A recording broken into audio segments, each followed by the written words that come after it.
আসসালামু আলাইকুম। বিসমিল্লাহির রহমানির রহিম। আজকে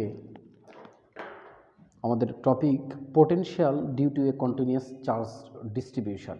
অর্থাৎ কোনো জায়গায় যদি আমরা এতদিন তড়িৎ বিভব নির্ণয় করেছি বা গত ক্লাসে আমরা তড়িৎ বিভব নির্ণয় করেছি যে কোনো বিন্দু চার্জের জন্য কোনো বিন্দুতে তড়িৎ বিভব কী হবে সেটা, কিন্তু এখন যদি কোনো জায়গায় বিন্দু চার্জ না থেকে সুষমভাবে বণ্টিত কোনো চার্জ থাকে, তাহলে সেই চার্জের ক্ষেত্রে যে কোনো বিন্দুতে তড়িৎ বিভবটা আমরা কীভাবে নির্ণয় করতে পারি সেটা দেখব। আর ওটারই হচ্ছে আমাদের টপিকটা হচ্ছে potential due to a continuous charge distribution. তাহলে আমাদের টপিক লিখছি, আজকে আমাদের লেকচার 06, আমাদের লেকচার 06 অথবা 7ও হতে পারে, আমার ঠিক মনে নাই। যেটা হোক সমস্যা নাই, আমি ভিডিও যখন আপলোড দিব তখন সেটা সঠিকভাবে দিয়ে দিব। তো লেকচার 6ও হতে পারে, 7ও হতে পারে। তো আজকে টপিক হচ্ছে potential due two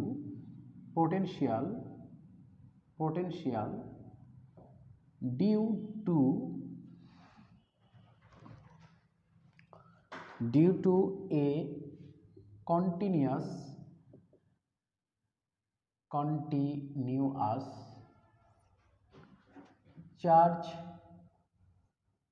charge distribution. Potential due to a continuous charge distribution এর বাংলাটা হচ্ছে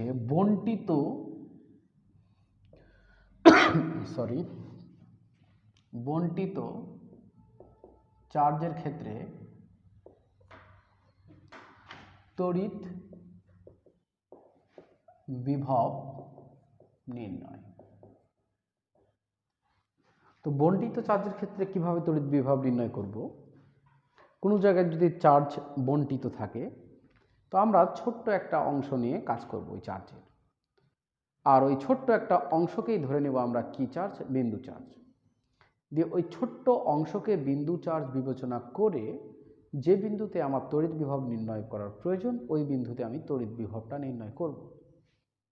করে যেটা পাবো সেটা থেকে ইন্টিগ্রেশনের মাধ্যমে সমগ্র চার্জের জন্য ওই বিন্দুতে তড়িৎ বিভব কত হবে সেটা কি করব? নির্ণয় করব। এটাই হচ্ছে আমাদের প্রসিডিউর। তো আমরা প্রথমে যেটা নির্ণয় করব সেটা হচ্ছে একটা কিউ চার্জ, 1 নাম্বার,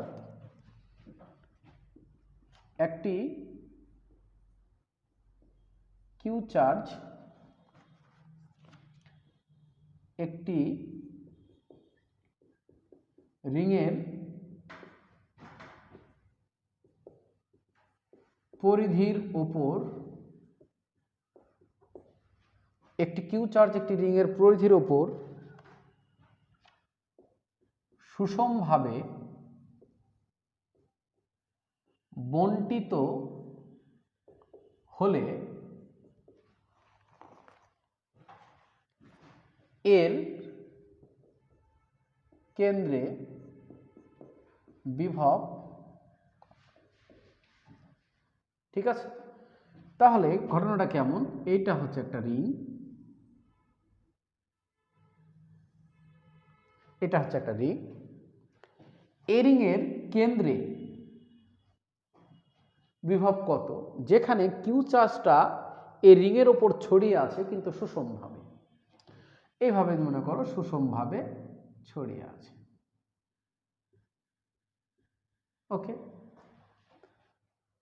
তো দেখো এইখানে যতগুলো ছোট ছোট আমি অংশ নিব, প্রত্যেকটা ছোট ছোট অংশের কিন্তু দূরত্ব কিন্তু এই কেন্দ্রবিন্দুতে সেম। অর্থাৎ প্রত্যেকটা একটা ছোট অংশ নিব, এই ছোট অংশের জন্য কেন্দ্রে যে দূরত্ব হবে, প্রত্যেকটা ছোট অংশের জন্য কিন্তু কেন্দ্রের দূরত্ব সেম হবে। তার মানে এই যে টোটাল চার্জ কিউ সারা রিংয়ে ছড়িয়ে আছে, এই টোটাল কিউ চার্জ, ঠিক আছে, এই টোটাল কিউ চার্জের ক্ষেত্রে কিন্তু কেন্দ্রের যে দূরত্ব সেটা সেম। তো আমরা জানি যে সবগুলো চার্জ থেকে যদি যে বিন্দুতে বিভব নির্ণয় করব, ওই বিন্দুর দূরত্ব যদি সেম হয় তাহলে আমরা ওই বিন্দুতে বিভব v ইকুয়াল টু বলতে পারি 1/4πε0 টোটাল চার্জ ইউনিট, যেটাকে আমরা এখানে কিউ ধরেছি, ডিভাইড বাই দূরত্ব। ধরে নাও এই রিংয়ের ব্যাসার্ধ হচ্ছে কত আর, তাহলে দূরত্ব হচ্ছে কত আর। এইটাই হচ্ছে ওই রিংয়ের কেন্দ্রে পুরা রিংয়ের জন্য যে বিভব হবে সেটা। আমার ইন্টিগ্রেশনের কোনোই প্রয়োজন হয়নি, সিম্পল মেথডে করে ফেলেছি। ওকে, এখন প্রশ্ন হচ্ছে যে এই ভি পজিটিভ হবে না নেগেটিভ হবে সেটা নির্ভর করবে এইখানে যে চার্জ তুমি বসাবা তার উপরে। এখন দেখো রিংয়ের চার্জ যদি পজিটিভ হয় তাহলে রিংয়ের কেন্দ্রবিন্দুতে যে বিভব থাকবে সেটা পজিটিভ। রিংয়ের চার্জ যদি নেগেটিভ হয় তাহলে রিংয়ের কেন্দ্রে যে বিভব থাকবে সেটা কি নেগেটিভ।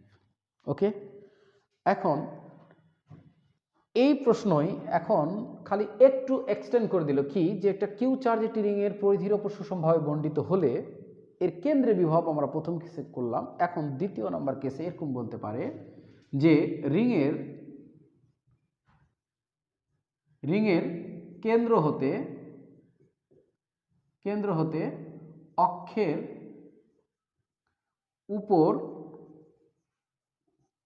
যে কোনো বিন্দুতে বিভব কত। তাহলে রিংয়ের কেন্দ্র হতে অক্ষের ওপর যে কোনো বিন্দুতে বিভব কত। তার মানে সেকেন্ড কোশ্চেন এরকম যে এটা হচ্ছে একটা রিং কেন্দ্র, এই কেন্দ্র থেকে একটা অক্ষ এঁকেছি যেটা ওই রিংয়ের তলের উপরে কিন্তু লম্ব। অক্ষটা হচ্ছে রিংয়ের মধ্যবিন্দুগামী কিন্তু রিংয়ের তলের উপরে কি লম্ব। তো এই অক্ষের উপর যে কোনো বিন্দুতে আমাকে বিভব নির্ণয় করতে বলেছে, তো আমি একটা বিন্দু চুজ করলাম, বিন্দুটা হচ্ছে পি। তাহলে অক্ষ থেকে এই বিন্দুর দূরত্ব ধরে নিলাম আর, কেন্দ্র থেকে ওই বিন্দুর দূরত্ব আর। এখন আমি এই রিংয়ের যদি একটা ছোট্ট অংশ নিয়ে কাজ করি, এই ছোট্ট অংশ, তার এই ছোট্ট অংশের জন্য এই দূরত্বটাকে আমি ধরে নিলাম এক্স, আর এইখান থেকে প্রত্যেকটা অংশের দূরত্ব কিন্তু আর, কেন্দ্র থেকে রিংয়ের প্রত্যেকটা যে অংশ নিব ক্ষুদ্র চার্জ নিব তার দূরত্ব আর। তাহলে এটা কিন্তু একটা সমকোণী ত্রিভুজ হবে, অর্থাৎ এক্স ইজিক্যাল টু হবে রুট ওভার কত আর স্কোয়ার প্লাস ছোট হাতের আর স্কোয়ার। ওকে, এখন রিংয়ের যদি আমি যে কোনো অংশ নেই তাহলে প্রত্যেকটা অংশের জন্য কিন্তু ওই পি বিন্দুর দূরত্ব কিন্তু ওই একই হবে, সেটা হচ্ছে root over r square plus ছোট হাতের আর স্কোয়ার। তার মানে এইখানেও ঘটনাটা দাঁড়ালো কি, যে রিংয়ের ওপর যত চার্জ ছড়িয়ে আছে সেই সকল চার্জের জন্য অক্ষের ওপর যে বিন্দুতে আমি বিভব নির্ণয় করতে চাই না কেন ওই বিন্দুর দূরত্ব কিন্তু প্রত্যেকটা চার্জের ক্ষেত্রে বা প্রত্যেকটা অংশের ক্ষেত্রে কিন্তু সেম। তাহলে কিন্তু আমি আবার এইভাবে এই সূত্রে অ্যাপ্লাই করে বের করতে পারবো, সেটা হচ্ছে কি, যে বিন্দুতে বিভব নির্ণয় করতে চাই ওই বিন্দুতে বিভব আমরা পি বিন্দুতে নির্ণয় করছি, সমান সমান 1/4πε0 কিউ মানে টোটাল চার্জ ডিভাইড বাই কত দূরত্ব। এখন সবগুলো চার্জের দূরত্ব সবগুলো চার্জের জন্য কিন্তু পি বিন্দুতে দূরত্ব সেম হবে, সেই দূরত্বটা কত রুট ওভার আর স্কোয়ার যেটা ব্যাসার্ধ রিংয়ের প্লাস ছোট হাতের আর স্কোয়ার যেটা কেন্দ্র থেকে অক্ষের ওপর যে বিন্দুতে আমরা বিভব নির্ণয় করতে চাচ্ছি তার কি দূরত্ব। তার মানে root over r square plus আর স্কোয়ার। ঠিক আছে, আগের ক্লাস যদি করে থাকো রিসেন্ট এর আগের ক্লাস তাহলে তোমরা বুঝতে পারবা যে প্রত্যেকটা চার্জ থেকে যদি যে বিন্দুতে বিভব নির্ণয় করছি ওই বিন্দুর মানে দূরত্ব যদি সেম হয় তাহলে আমরা লিখতে পারি 1/4πε0 কিউ নিট ডিভাইডেড বাই কত ওই দূরত্ব অর্থাৎ আর, যে সেম দূরত্বটা। তো এটার ক্ষেত্রে এই সূত্র, ওইটার ক্ষেত্রে এই সূত্র। এখন প্রশ্ন হচ্ছে এই রিংয়ে কিউ চার্জটা তুমি সুষমভাবে বণ্টিত করেছো। সুষমভাবে কিউ চার্জ যদি রিংয়ের ওপর বন্টন না করে তুমি যদি বিভিন্নভাবে মানে অসুষমভাবে যদি বন্টন করো তাহলে সেক্ষেত্রে কি রিংয়ের কেন্দ্রে অথবা রিংয়ের অক্ষের ওপর যে কোনো বিন্দুতে যে বিভব নির্ণয় করলাম সুষম চার্জের ক্ষেত্রে সেটা কি চেঞ্জ হবে? না, চেঞ্জ হবে না। দেখো এখানে কি বলেছে, যেহেতু চার্জ যেভাবেই থাকুক না কেন, সুষমভাবে বণ্টিত না থেকে যে কোনোভাবে বণ্টিত থাকুক না কেন, প্রত্যেকটা চার্জ থেকে বা প্রত্যেকটা মানে অংশ, ক্ষুদ্র অংশ, মানে চার্জিত ক্ষুদ্র অংশ থেকে কিন্তু কেন্দ্রের দূরত্ব সেম হবে। আবার এখানে অক্ষের ওপর যে বিন্দু নিব তার দূরত্ব কি হবে? সেম হবে।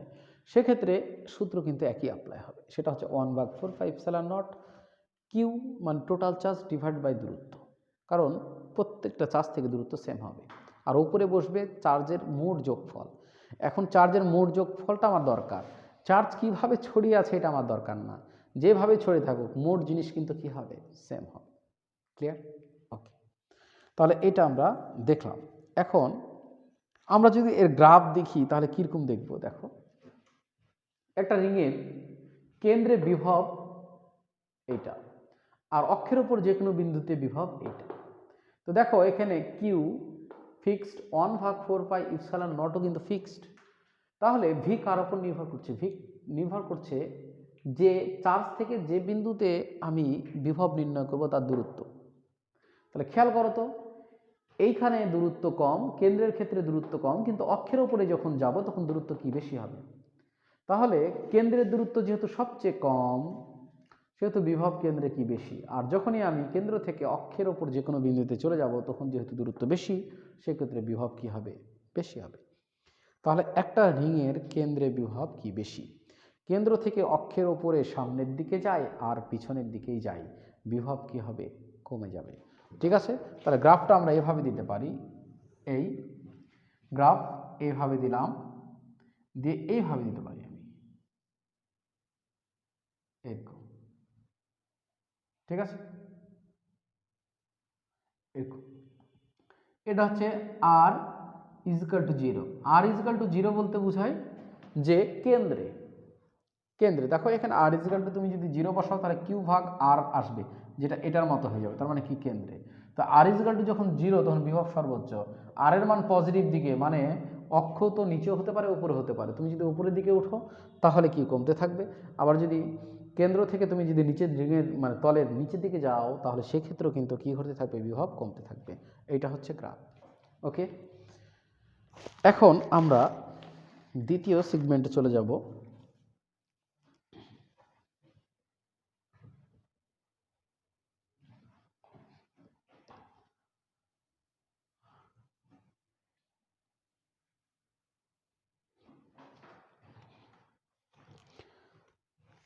একটি পাতলা অপরিবাহী রডের জন্য তড়িৎ বিভব নির্ণয়।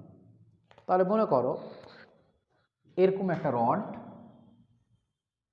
এই রডটা পাতলা, বুঝতে পারছো? তো এই রডের লেন্থ হচ্ছে এল, লেন্থ হচ্ছে এল। এই রডটা চার্জিত। তো কোন চার্জে চার্জিত? ধরে নিলাম যে এ পজিটিভ চার্জে চার্জিত আর অপরিবাহী। কেন অপরিবাহী? অপরিবাহী এই কারণে বলা হয় যেন চার্জগুলো মুভ না করতে পারে, কারণ অপরিবাহীতে যে জায়গাতে চার্জ উৎপন্ন হয় চার্জগুলো কিন্তু সেই জায়গাতেই থেকে যায়। ক্লিয়ার? অপরিবাহীতে যে জায়গায় চার্জ উৎপন্ন হয় চার্জগুলো কিন্তু সেই জায়গাতে কি হয়ে যায়? থেকে যায়। আচ্ছা, এখন এই সুষম রড, এই পাতলা অপরিবাহী রডের জন্য আমাকে তড়িৎ বিভব নির্ণয় করতে হবে। কোথায় বলেছে কি যে এই রডের যে কোনো এক প্রান্ত বিন্দু থেকে সোজা উপর দিকে যে কোনো বিন্দু, তো সোজা যে কোনো বিন্দু আমি ধরে নিলাম এই বিন্দুটা পি। এখন এই বিন্দুতে আমাকে কি নির্ণয় করতে বলেছে? এই রডের জন্য বিভব নির্ণয় করতে বলেছে। এখন আমি বিভবটা কিভাবে নির্ণয় করব? এই রডের ছোট্ট একটা অংশ আমি নিব, ঠিক আছে? ওই ছোট্ট একটা অংশের জন্য এই বিন্দুতে আমি কি করব? বিভব নির্ণয় করব। এখন বলো তো, এখানে সবগুলো অংশের জন্য যদি আমি এই বিন্দুতে বিভব নির্ণয় করতে চাই তখন কি করব? এক্স ইজিক্যাল টু 0 এখান থেকে শুরু করে এক্স ইজিক্যাল টু এল পর্যন্ত আমি যতগুলো স্টেপ হবে সবগুলো স্টেপের জন্য এই বিন্দুতে যে বিভব সেটা যোগ করব। তার মানে কি আমাকে এক্স ইজিক্যাল টু 0 থেকে এক্স ইজিক্যাল টু এল লিমিটে কাজ করতে হবে। তাহলে আমি এই পি বিন্দুতে কি পেয়ে যাব? বিভব পেয়ে যাব। যেহেতু এই টপিকগুলো তোমাদের সিলেবাসের আওতা মুক্ত, এই কারণে আমি জাস্ট তোমার নলেজটাকে ইনলার্জ করার জন্য শুধু বলছি কি প্রসিডিউরে বের করবা। আমি তোমাকে দেখাচ্ছি না যে কিভাবে বের করতে হয়। তুমি একটা ছোট্ট স্টেপ নেবা, ওই ছোট্ট স্টেপের জন্য এই বিন্দুতে বিভব নির্ণয় করবা, দিয়ে যে বিভব পাবা ওই বিভবকে এক্স ইজিক্যাল টু 0 থেকে এক্স ইজিক্যাল টু এল এই লিমিটে ইন্টিগ্রেশন করে দিবা। তাহলে তুমি পি বিন্দুতে এই সমগ্র রডের জন্য যে বিভব সেটা পেয়ে যাবা। আমি শুধু তোমাকে বিভবের বলছি অ্যান্সারটা কি হবে। এই সমগ্র রডের জন্য যে বিভবটা হবে সেটা হচ্ছে V is equal to q. Q হচ্ছে এই রডে যে টোটাল চার্জ সেটা 4 পাই ইপসাইলন নট এল। এই রডের ক্ষেত্রে কিন্তু চার্জগুলো সুষমভাবে বণ্টিত। রিংয়ের ক্ষেত্রে সুষম হোক আর অসম হোক অ্যান্সার সেম হবে, কিন্তু এর ক্ষেত্রে অ্যান্সার কিন্তু সেম হবে না। এই রডটা কিন্তু সুষমভাবে চার্জিত। L ln L plus root over L square plus D square divided by D. এখন এখানে তোমাদের পরিচয় বলে দিই। কিউ হচ্ছে এই রডের charge divide by 4 pi epsilon naught L, ঠিক আছে। এলটা তো বলে দিলাম এই রডের দৈর্ঘ্য। লন এল হচ্ছে জানো তোমরা, ডি কোথায়? ডি হচ্ছে রডের প্রান্তবিন্দু থেকে লম্বভাবে যে কোনো বিন্দুতে তুমি কি নির্ণয় করতে চাচ্ছ বিভব, তাহলে দূরত্ব, ওই দূরত্বটা মানে রডের যে কোনো প্রান্ত থেকে, ঠিক আছে, লম্বভাবে যে দূরত্বে তুমি বিভব নির্ণয় করতে চাও সেটাই হচ্ছে ডি। ওকে, ক্লিয়ার? ওকে, তাহলে এটা হলো আমার potential due to a continuous charge distribution ক্ষেত্রে, কি রডের ক্ষেত্রে। এখন আমরা দেখব যে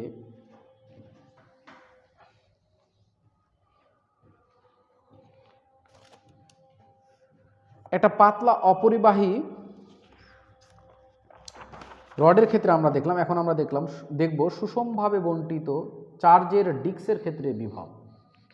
তাহলে আমাদের পরবর্তী টপিকটা হচ্ছে কি?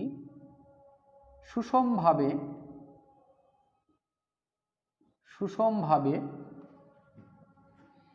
বণ্টিত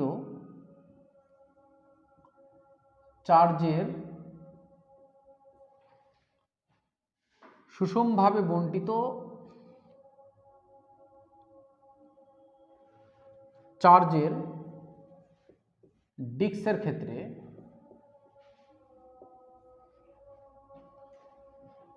বিভব নির্ণয়।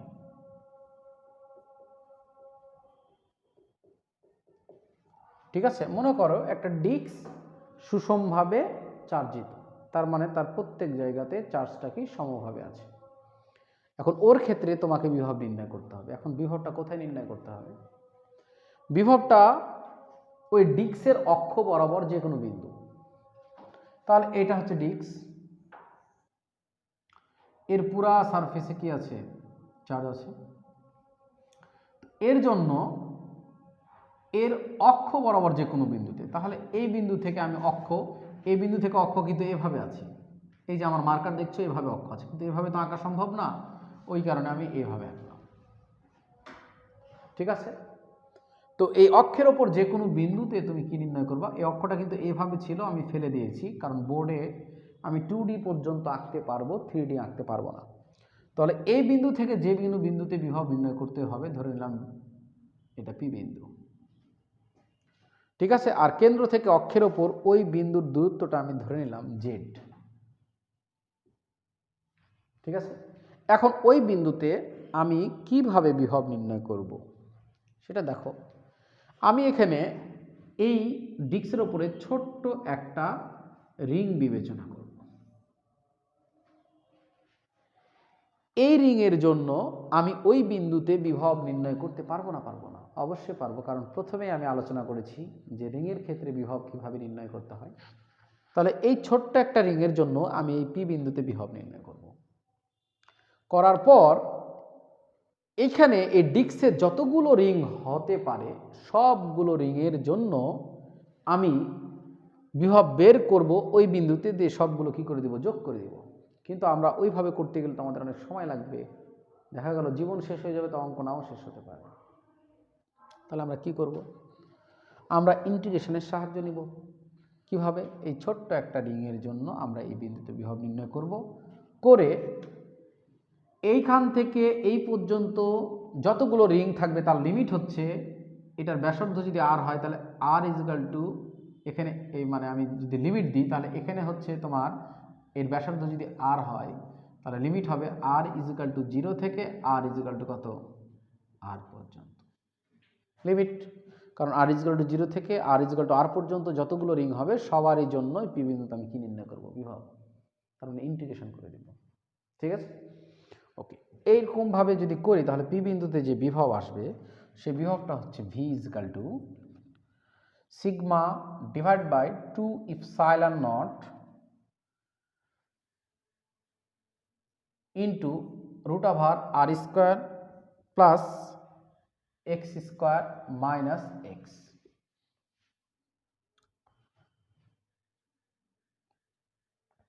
এখন এইখানে সরি, এখানে এক্স দেওয়া হয়ে গেছে আমার, এখানে এক্স হবে না, এখানে হবে আর, আর তো দিলাম,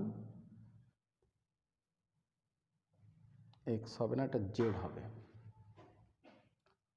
এটা হবে Z, Z square minus Z. কারণ আমি এখানে বিন্দু কেন্দ্র থেকে যে বিন্দুতে আমি বিভবটা নির্ণয় করব তার দূরত্ব দিয়েছি কত, জেড। ওকে, আচ্ছা, তাহলে এটা হচ্ছে আমার ইকুয়েশন, যে একটা ডিস্কের অক্ষের ওপর যে কোনো বিন্দুতে বিভব, তোমরা সিগমার সাথে পরিচিত, সিগমা হচ্ছে চার্জ ডেনসিটি মানে চার্জ ঘনত্ব, ঠিক আছে, কিন্তু কি এরিয়া ভিত্তিক, অর্থাৎ areal charge, charge density, areal charge density, clear. আচ্ছা, তাহলে আমাদের এটা চলে গেল।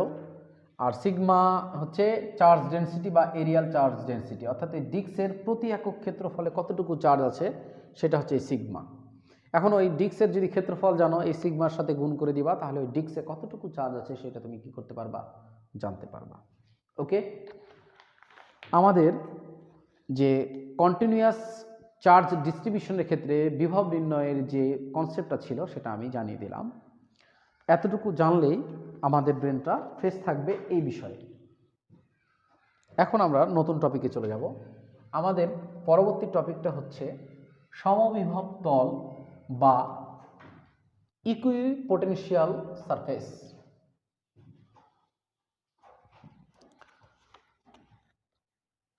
আমাদের টপিক হচ্ছে সমবিভব তল, এর ইংলিশ হচ্ছে equipotential surface. Equipotential surface, surface সমবিভব তল, ইকুইপোটেনশিয়াল সারফেস। এখন সমবিভব তল বা ইকুইপোটেনশিয়াল সারফেসটা কাকে বলে? কোনো তল যদি এমন হয় যে ওই তলের প্রত্যেকটা বিন্দুর বিভব একই, তাহলে আমরা বলবো যে ওই তল সমবিভব তল। ক্লিয়ার? আবার বলছি, কোনো তলের প্রত্যেকটা বিন্দু যদি এমন হয় যে ওই তলের প্রত্যেকটা বিন্দুর কোনো তলের প্রত্যেকটা বিন্দু যদি এমন হয় যে তাদের প্রত্যেকটির বিভব একই, তাহলে ওই তলকে আমরা বলবো কি, সমবিভব তল। কি তল? সমবিভব তল। ক্লিয়ার হয়েছে? তার মানে যে তলের প্রত্যেকটা বিন্দুর বিভব একই সেই তলকে আমরা বলবো সমবিভব তল। সমবিভব তলের সংজ্ঞাটা ক্লিয়ার? যে তলের প্রত্যেকটা বিন্দুর বিভব একই সেই তলকে বলবো আমরা কি সমবিভব তল। এবার আমরা কিছু ক্ষেত্র বিবেচনা করে সমবিভব তলটাকে আরো ক্লিয়ার করার চেষ্টা করি। ধরে নাও এটা হচ্ছে একটা তল, সমবিভব তল, এটার সাথে এটার একটা তল। তাহলে এই তল আর এই তল পরস্পরের উপরে আছে, ঠিক আছে? তুমি আবার মনে করো না একটা তল আর একটা তলের সাথে ইন্টারসেক্ট করেছে, না, এটা একটা সমবিভব তল আর এইটা একটা সমবিভব তল। ওকে, এখন আমি এই সমবিভব তলে ধরে নাও এটা একটা বিন্দু এ, এটা একটা বিন্দু বি। যেহেতু এটা সমবিভব তল, এ বিন্দুর বিভব যা হবে বি বিন্দুর বিভব তাই হবে। ক্লিয়ার? এখন এদিকে আমরা আসি। তো আমরা জানি দুই বিন্দুর বিভব del V is equal to minus W divided by কি কিউ। অর্থাৎ দুই বিন্দুর বিভব পার্থক্য হচ্ছে একক চার্জের জন্য কুলম্ব বল দ্বারা কৃত কাজের কি নেগেটিভ, মানে অসীম থেকে নিয়ে আসতে, এটা তো আমরা জানি। এখন সমবিভব তলে যদি এক বিন্দু থেকে অপর বিন্দুতে একটা চার্জকে আমি নিয়ে আসতে চাই, তাহলে কি ঘটনা ঘটবে নিয়ে দেখো। ধরে নাও সমবিভব তলে এক বিন্দু থেকে একটা চার্জকে অন্য বিন্দুতে নিয়ে গেলাম। তাহলে সমবিভব তলে একটা চার্জকে যদি এক বিন্দু থেকে অন্য বিন্দুতে নিয়ে যায়, তাহলে আমরা জানি যে বিভব পার্থক্য is equal to minus W ভাগ কে কিউ। কিন্তু সমবিভব তলে যেহেতু দুইটা বিন্দুরই বিভব সেম, তার মানে কি দাঁড়াবে, বিভব পার্থক্য জিরো। অর্থাৎ একটা চার্জকে যদি আমি এক বিন্দু থেকে অপর বিন্দুতে নিয়ে যাই, তাহলে ওই দুই বিন্দুর বিভব পার্থক্য কত হবে, জিরো হবে। সমবিভব তল যেহেতু, তাহলে জিরো। এটা যদি জিরো হয় তাহলে আমার কাছে আছে মাইনাস ডাব্লিউ ভাগ কত কিউ। ওকে, তো কিউ তো একটা চার্জ কোয়ান্টিটি, এটা কোয়ান্টিটি। তাহলে বলো তো এই পাশ যেহেতু জিরো, তার মানে এই পাশও কি জিরো হবে। তাহলে এই পাশ জিরো হতে গেলে কাকে জিরো হওয়া লাগবে, ডাব্লিউ। ঠিক, তার মানে কি সমবিভব তলে এক বিন্দু থেকে অপর বিন্দুকে কোনো চার্জকে তুমি যদি নিয়ে যেতে চাও, তাহলে কুলম্ব ফোর্স দ্বারা কোনো কাজ করতে হবে না। ক্লিয়ার? আবার বলছি, সমবিভব তলের এক বিন্দু থেকে অপর বিন্দুতে যদি একটা চার্জকে তুমি নিয়ে যেতে চাও, তাহলে কুলম্ব ফোর্স দ্বারা ওই চার্জের উপর কোনো কাজ হবে না। কাজের মানে মান হবে কত, শূন্য। ক্লিয়ার? এখন কুলম্ব বল দ্বারা কৃত কাজ বাহ্যিক বল দ্বারা কৃত কাজের সমান কিন্তু নেগেটিভ। এখন বাহ্যিক বল দ্বারাও যদি কেউ কাজ করে, তারও কি আসবে, জিরো আসবে। ক্লিয়ার? ওকে, তার মানে আমরা সমবিভব তলে এক বিন্দু থেকে অপর বিন্দুতে যে কোনো পথে, আমার খুশি অনুযায়ী যে কোনো পথে ওই বিন্দুতে নিয়ে যাই না কেন, দুই বিন্দুর বিভব পার্থক্য অলওয়েজ কি হবে, জিরো হবে। কারণ সমবিভব তল যে পথে যায় কোনো সমস্যা নেই। এদিক দিয়ে ঘুরে ঘুরে যদি এ থেকে বিতে যায়, এদিক দিয়ে ঘুরে ঘুরে যদি এ থেকে বিতে যায়, মনে করো এইদিকে আমি ফ্রেশভাবে আঁকাচ্ছি,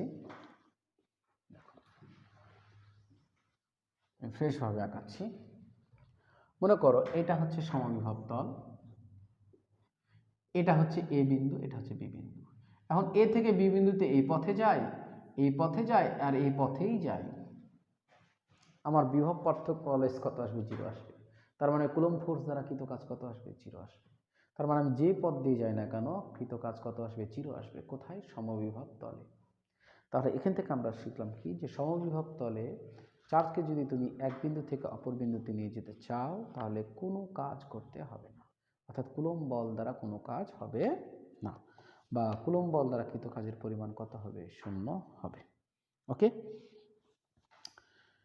এখন আমরা একটা নতুন কনসেপ্টে যাই এখান থেকে।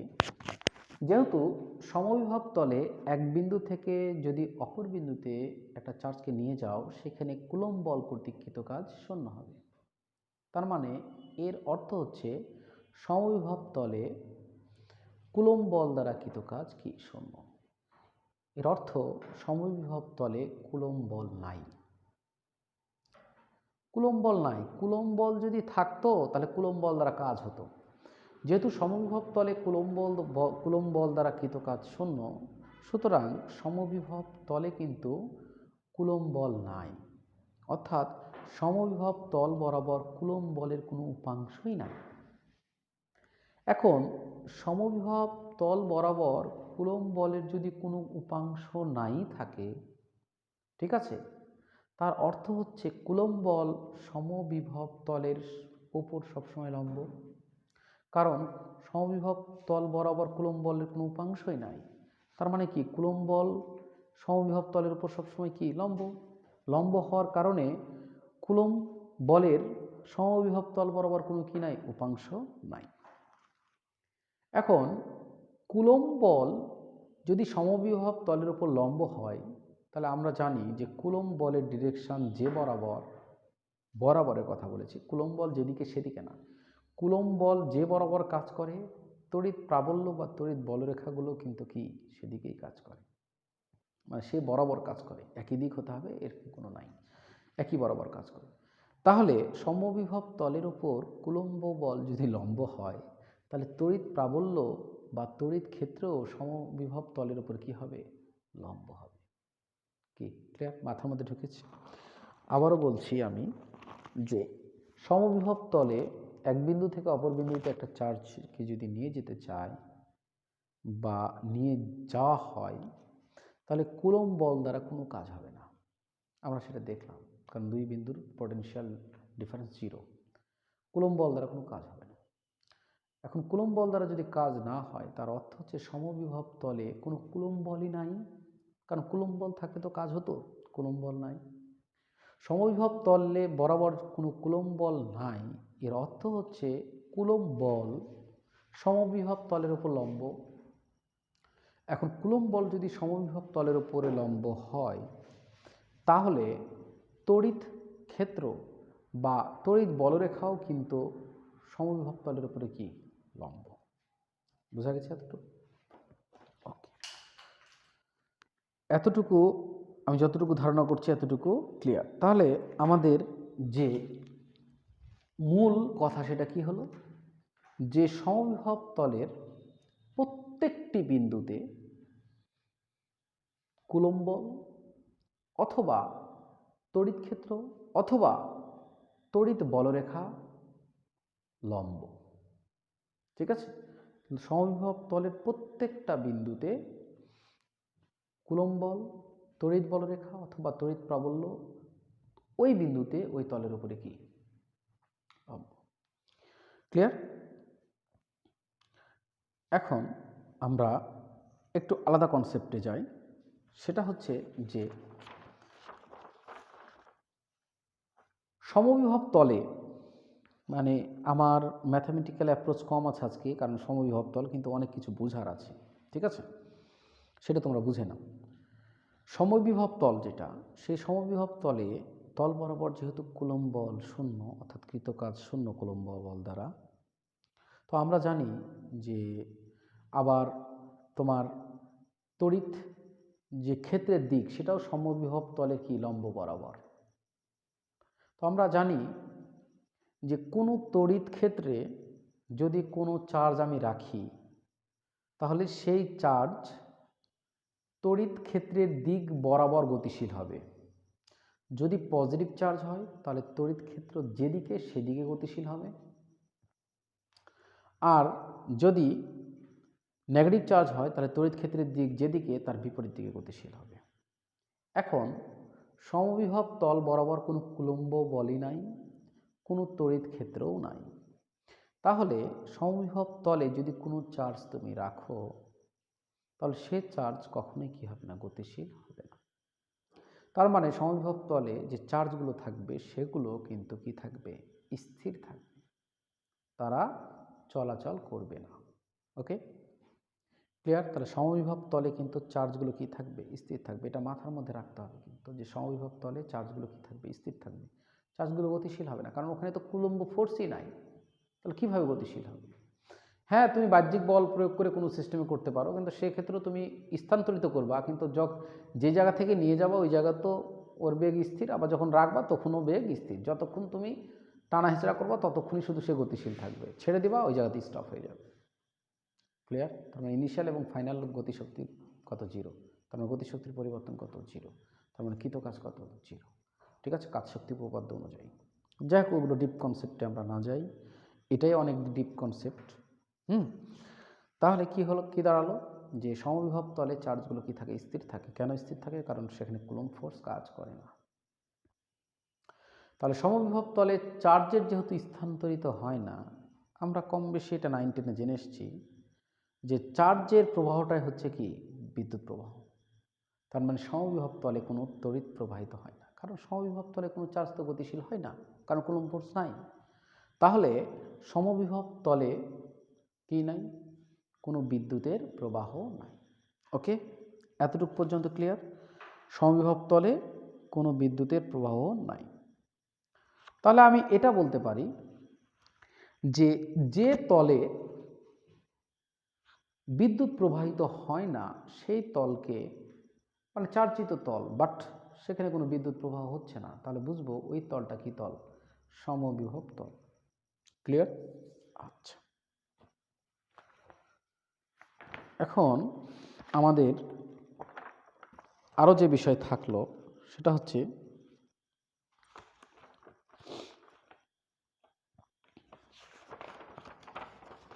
ভূপৃষ্ঠ সমবিভব তল কিনা। অবশ্যই ভূপৃষ্ঠ সমবিভব তল, কারণ ভূপৃষ্ঠের প্রত্যেকটা বিন্দুর বিভব সেম এবং এই বিভবটা 0। চার্জ আসলো গেল সবসময় বিভব কি থাকে, সেম থাকে। ওই জন্য বিভবটা কত ধরে নেওয়া হয়, ভূমির বিভবটা ধরে নেওয়া হয় কত, 0। ওকে, তাহলে ভূমিটা কি সমবিভব তল। এখন চার্জিত পরিবাহীর পৃষ্ঠ সমবিভব তল। চার্জিত, মনে করো একটা চার্জিত পরিবাহী, ওই চার্জিত পরিবাহীর ওপর চার্জগুলো স্থির আছে, তাহলে ওটা কি সমবিভব তল না তল? অবশ্যই এটা সমবিভব তল, কারণ কোনো চার্জিত পরিবাহী, মানে কোনো পরিবাহীতে চার্জগুলো, পরিবাহীর পৃষ্ঠের ওপরে চার্জগুলো যদি স্থির থাকে, এর অর্থ হচ্ছে তাদের ওই পৃষ্ঠে বিভবগুলো প্রত্যেকটা বিন্দুতে সমান আছে। এই কারণে চার্জগুলো কি করছে না, মুভ করছে না। তার মানে ওটা কি তল, সমবিভব তল। তাহলে আজ থেকে যদি কোনো জায়গায় আমি দেখি যে কোনো বস্তু চার্জিত আছে এবং চার্জগুলো সেখানে কি আছে, স্থির আছে, তাহলে আমি বলবো যে ওটা হচ্ছে সমবিভব তল। ওকে, কিন্তু পরিবাহীর কথা বলছি, অপরিবাহী না, জাস্ট পরিবাহী। কারণ অপরিবাহীতে তো যে জায়গাতে চার্জ উৎপন্ন হয় ওই জায়গাতেই থেকে যায়, ওটা আমি বলতে পারবো না, পরিবাহীর ক্ষেত্রে বলছি। ওকে, এখন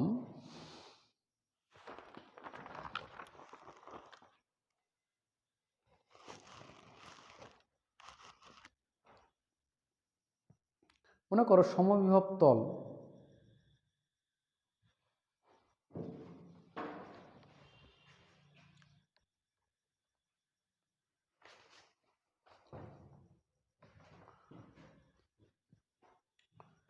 এখন সমবিভব তলের এক বিন্দু থেকে অপর বিন্দুতে যদি আমি কোনো চার্জকে নিয়ে যাই, সেক্ষেত্রে কি বিভব শক্তি কনস্ট্যান্ট থাকবে না থাকবে না? সমবিভব তলের এক বিন্দু থেকে তুমি অপর বিন্দুতে যখন একটা চার্জকে নিয়ে যাবা, তখন কুলম্ব বল দ্বারা কৃত কাজ কিন্তু শূন্য। আর আমরা জানি বিভব শক্তির পরিবর্তন is equal to minus Coulomb বল দ্বারা কৃত কাজ। সরি, তাহলে সমবিভব তলে এক বিন্দু থেকে অপর বিন্দুতে নিয়ে যেতে কুলম্ব বল দ্বারা কৃত কাজ যদি শূন্য হয়, তাহলে বিভব শক্তির পরিবর্তন শূন্য হবে। বিভব শক্তির পরিবর্তন শূন্য, এর অর্থ হচ্ছে প্রত্যেকটা বিন্দুতেই বিভব শক্তি কি হবে, সেম হবে। তাহলে সমবিভব তলের প্রত্যেকটা বিন্দুতে একটা চার্জের বিভব শক্তি কিন্তু কি সেম, কনস্ট্যান্ট। এটাও মাথার মধ্যে রাখতে হবে। অনেকগুলো তথ্য আমি বললাম, আমি হোয়াইট বোর্ডে লিখিনি, কিন্তু আমি ধীরে ধীরে এক্সপ্লেন করেছি এবং বলেছি, তোমরা ধীরে ধীরে এটা শুনে নোট করবে। ওকে, এই গেল। এখন আরেকটা প্রশ্ন হতে পারে যে দুইটি সমবিভব তল কি পরস্পরকে ছেদ করবে? আচ্ছা, একটা সমবিভব তল, যে তলের প্রত্যেকটা বিন্দুর বিভব হচ্ছে 50 ভোল্ট, আর একটা সমবিভব তল যে তলের প্রত্যেকটা বিন্দুর বিভব হচ্ছে 40 ভোল্ট।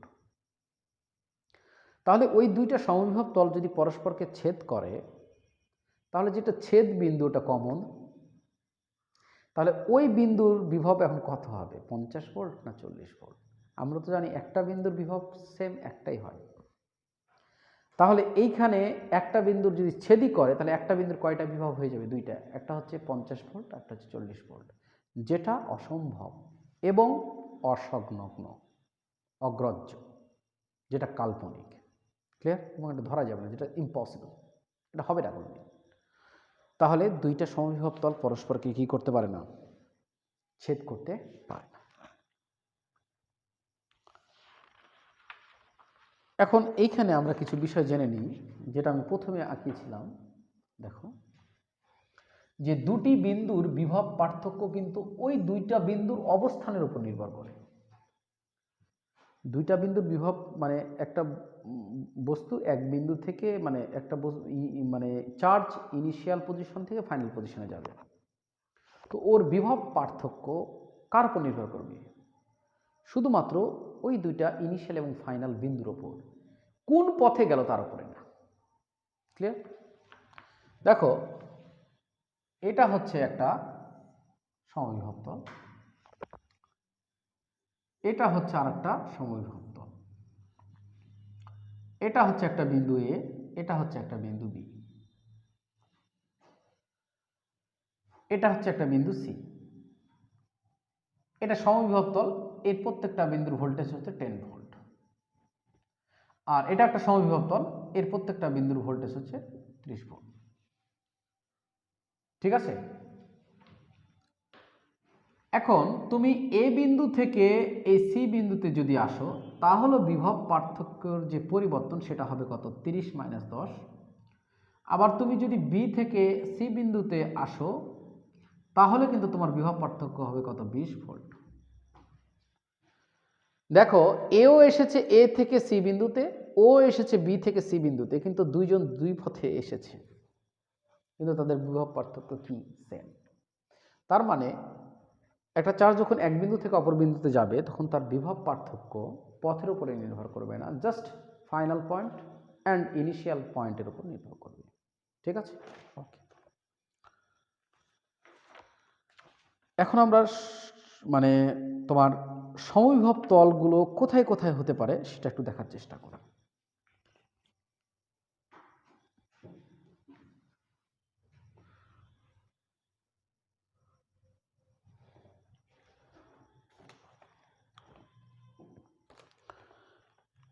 আরেকটা কথা বলে নিই, সমবিভব তল কিন্তু 3 ডাইমেনশনাল সারফেস।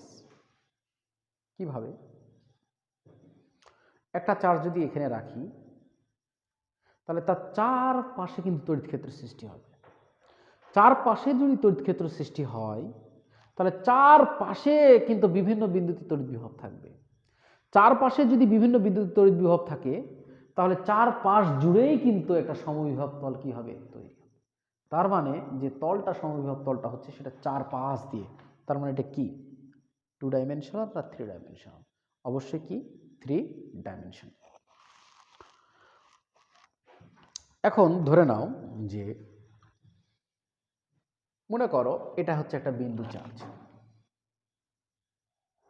কিউ। এখন এই বিন্দু চার্জের চারিপাশে আমি একটা আর ব্যাসার্ধ নিয়ে একটা গোলক বিবেচনা করলাম। এটা বিন্দু চার্জ কিউ আছে, ওই বিন্দু চার্জকে কেন্দ্র করে আর ব্যাসার্ধের একটা কি করলাম, চারিদিকে গোলক কল্পনা করলাম। এখন বলো তো, এই বিন্দু চার্জ থেকে যেহেতু ওই যে গোলকটা কল্পনা করেছি, ওই গোলকের প্রত্যেকটা বিন্দুর দূরত্ব যেহেতু সেম, তাহলে প্রত্যেকটা বিন্দুতে একই বিভব পাবো না? পাবো না, অবশ্যই একই বিভব পাবো।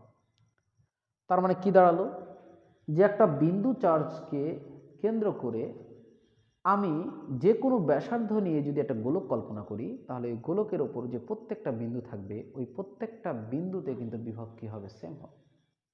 তার মানে ওই গোলকের তলটা হবে কি, সমবিভব তল। তার মানে একটা বিন্দু চার্জ হতে আমি যে কোনো ব্যাসার্ধের একটা তল, গোলকীয় তল কল্পনা করব, ওটাই হয়ে যাবে আমার কি, সমবিভব তল। ঠিক আছে? তাহলে একটা বিন্দু চার্জের চারপাশে যতগুলো গোলক আমি আঁকবো প্রত্যেকটা গোলকই সমবিভব তল, কিন্তু প্রত্যেকটা তলের বিভব আলাদা আলাদা। যদি প্রথম তলের বিভব 10 হয়, পরের তলের বিভব অন্য কিছু হবে, কিন্তু কি সমবিভব তল। বুঝাতে পেরেছি আমি না বুঝাতে পারিনি? মনে করো একটা ফুটবলের মধ্যে 10টা ফুটবল আছে, তাহলে প্রত্যেকটা ফুটবলই কি সমবিভব তল। প্রত্যেকটা তলের আলাদা আলাদা কি আছে, বিভব আছে, কিন্তু প্রত্যেকটা তলে যে বিভব আছে সেটা ওই তলের প্রত্যেকটা বিন্দুতে একই। ওকে, তাহলে এটা হচ্ছে সমবিভব তল। তাহলে একটা চার্জিত যদি গোলক থাকে, তাহলে ওই গোলকের চারপাশে যে সমবিভব তলটা তৈরি হবে সেটা কি গোলকীয়। ক্লিয়ার? কারণ একটা গোলকের চারপাশে সেম দূরত্বতে সেম বিভব থাকবে। সেম দূরত্বে যদি সেম বিভব থাকে, তাহলে সেটা নিয়ে যদি একটা গোলক কল্পনা করি, তাহলে ওটা গোলকটা কি সমবিভব তল। তাহলে একটা চার্জিত গোলকের চারপাশে কিন্তু গোলকীয় সমবিভব তল তৈরি হবে। ক্লিয়ার? এখন মনে করো এটা হচ্ছে সিলিন্ডার আকৃতির একটা মার্কার। এই মার্কারে যদি চার্জ দেই আমরা, চার্জ যদি থাকে, তাহলে এই চার্জের জন্য চারিদিকে একই দূরত্বে সেম বিভব পাবো না। মনে করো এই চার্জ থেকে এইখানে, এই চার্জ থেকে নিচে অত দূরে একই বিভব পাবো। তার মানে একটা সিলিন্ডারের চারিদিকে যদি আরেকটা সিলিন্ডার কল্পনা করি আমি, মানে একটা সিলিন্ডারের উপরে যদি একটা সিলিন্ডার কল্পনা করি, তাহলে ওটাই হচ্ছে একটা কি সমবিভব তল, কিন্তু কি আকৃতির, সিলিন্ডার আকৃতি। ওর উপরে যদি আরেকটা তল কল্পনা করি, তাহলে সেটা হচ্ছে একটা সমবিভব তল, কিন্তু সিলিন্ডার আকৃতির, কিন্তু ওর বিভব আবার নিচেরটার চেয়ে আলাদা হবে, কিন্তু প্রত্যেকটা বিন্দুর বিভব কি হবে, সেম হবে ওই তলের ক্ষেত্রে। তাহলে কি জানলাম, যে একটা বিন্দু চার্জের চারপাশে যে তোমার সমবিভব তল হবে সেটা গোলকীয়, সেটা বিন্দু চার্জটা পজিটিভ হোক নেগেটিভ হোক কোনো সমস্যা নেই। আর যদি একটা সিলিন্ডার আকৃতির চার্জ হয়, তাহলে তার চারপাশে যে গোলকীয় তল তৈরি হবে সেটা হচ্ছে কি সিলিন্ডার আকৃতি। ওকে, এখন আমরা দুইটা সমান এবং সমধর্মী চার্জের ক্ষেত্রে সমবিভব তলগুলো কিভাবে সৃষ্টি হয় এটা দেখব। এটা ধরে নাও একটা পজিটিভ চার্জ, এটা হচ্ছে একটা নেগেটিভ চার্জ, কিন্তু দুই চার্জই সমান। তাহলে আমরা বলরেখা এঁকেছিলাম এইভাবে,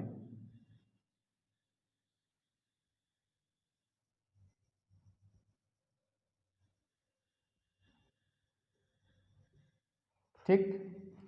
দিয়ে আমরা করেছিলাম কি এই এই এই এই দিলাম, এই দিকে দিলাম, আর এখানে হয়েছিল কি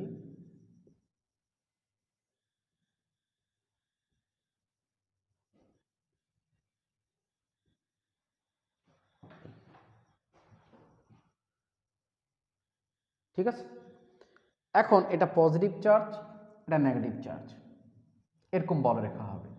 তো এইখানে কিন্তু সমবিভব তল তৈরি হয়। কিভাবে তৈরি হয় দেখো, সমবিভব তলগুলো তৈরি হয় এইভাবে, এইখানে এরকম করে লোয়ার, এগুলো কিন্তু সমবিভব তল, এগুলো কিন্তু সমবিভব তল। হ্যাঁ, দিয়ে এইভাবে এইদিকে, এইভাবে এইদিকে, এগুলো হচ্ছে সমবিভব তল। তাহলে এই প্লাস চার্জের এইভাবে সমবিভব তলগুলো তৈরি হয়, অর্থাৎ এই বিন্দুতে বিভব যা হবে এই বিন্দু বিভব তা হবে, এই বিন্দুতে তা হবে, এই বিন্দুতে তা হবে, এই বিন্দুতে তা হবে, এই বিন্দুতে তা হবে, মানে এই সার্কেলের প্রত্যেকটা বিন্দুর বিভব সেম। আবার এই সার্কেলের, এই যে এটা দেখতে পাচ্ছ, এই সার্কেলের প্রত্যেকটা বিন্দুর বিভব কি সেম। আমি ডট ডট দিয়ে বুঝিয়েছি। দিয়ে এইখানে মিডিলে এরও বিভব সেম, কিন্তু মিডিলে যে টানটা থাকবে এটা সমবিভব তল, সমবিভব তল। হ্যাঁ, কিন্তু এর বিভব হচ্ছে কি 0। ঠিক আছে, দেখি এর চারপাশে যেভাবে সমবিভব তল হয়েছে এর চারপাশেও একইভাবে হবে।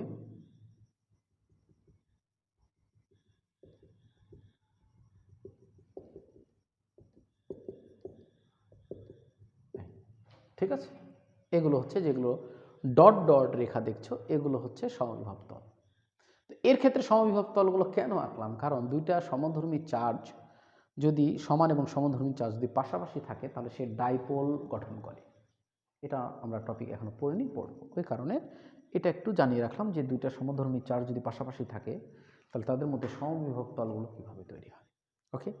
আর গোলকের ক্ষেত্রে বলে দিলাম, গোলকের ক্ষেত্রে কি করব, গোলকের ক্ষেত্রে গোলকের কেন্দ্র থেকে যে কোনো ব্যাসার্ধ নিয়ে আরেকটা গোলক আঁকবো, ওই গোলকটাই হয়ে যাবে সমবিভব তল। আরেকটা গোলক আঁকবো, ওটাই হয়ে যাবে কি সমবিভব তল।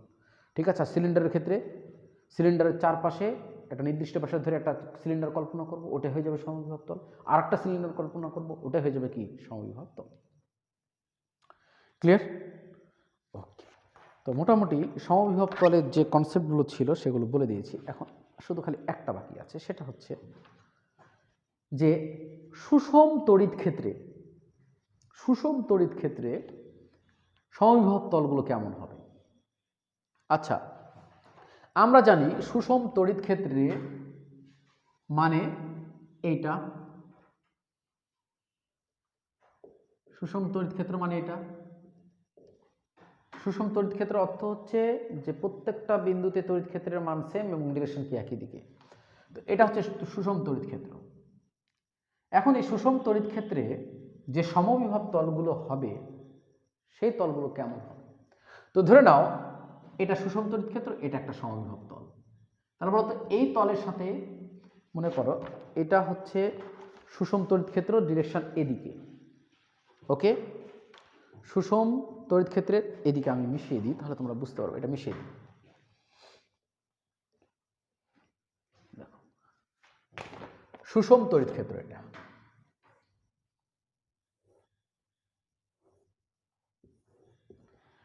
এই সুষম তড়িৎ ক্ষেত্রে ই এর দিকে দিকে,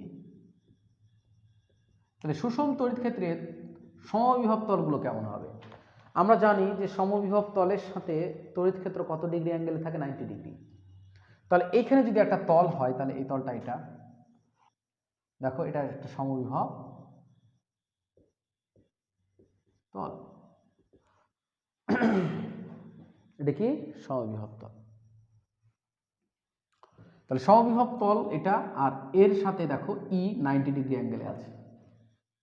তাহলে এরপরে যদি আরেকটা সমবিভব তল আমি আঁকতে চাই তাহলে ওটা কিভাবে আঁকা যাবে, কারণ আমরা জানি সমবিভব তলের সাথে ই 90 ডিগ্রি অ্যাঙ্গেলে থাকে। দেখো এই বিন্দুতে কিন্তু ই 90 ডিগ্রি নাই, আর এই বিন্দুতে কিন্তু 90 ডিগ্রি নাই, এই দুইটা বিন্দুতে মোটামুটি আছে। তাহলে কি এটা সমবিভব তল হলো। তাহলে এই তলটা যদি সমবিভব হতে চায় তাহলে এইটা তল কি হওয়া লাগবে, এরকম এরকম এরকম। তার মানে সুষম তড়িৎ ক্ষেত্রে সমবিভব তলগুলো কি হবে, পরস্পর সমান্তরাল। পরস্পর কি হবে, সমান্তরাল। বাঁকা চাকা হলে হবে না। একটা তল যেরকম হবে আর একটা তলকেও কি হতে হবে, সেরকম হতে হবে, মানে পরস্পর সমান্তরাল হতে হবে। এবং অবশ্যই তারা কার সাথে 90 ডিগ্রি অ্যাঙ্গেলে থাকবে, ই এর সাথে। এখন দেখা গেলো একটা সোজা হলো, ই এর সাথে 90 ডিগ্রি অ্যাঙ্গেল আছে। এখন আরেকটা সমবিভব তল আঁকলাম, এটা কিন্তু 90 ডিগ্রি অ্যাঙ্গেলে থাকলো না, তাহলে তো হলো না, কারণ এটা সুষম তড়িৎ ক্ষেত্র, তো এই তো আর ই চেঞ্জ হতে পারবে না। ওকে, বুঝাতে পেরেছি। তাহলে সুষম তড়িৎ ক্ষেত্রে যে সমবিভব তলগুলো থাকবে সেগুলো পরস্পর কি থাকবে, সমান্তরাল থাকবে। তো সমবিভব যে আমাদের টপিক ছিল সেটা ক্লিয়ার করলাম। আশা করি তোমাদের আর কোনো প্রবলেম থাকবে না। ওকে, থ্যাংক ইউ।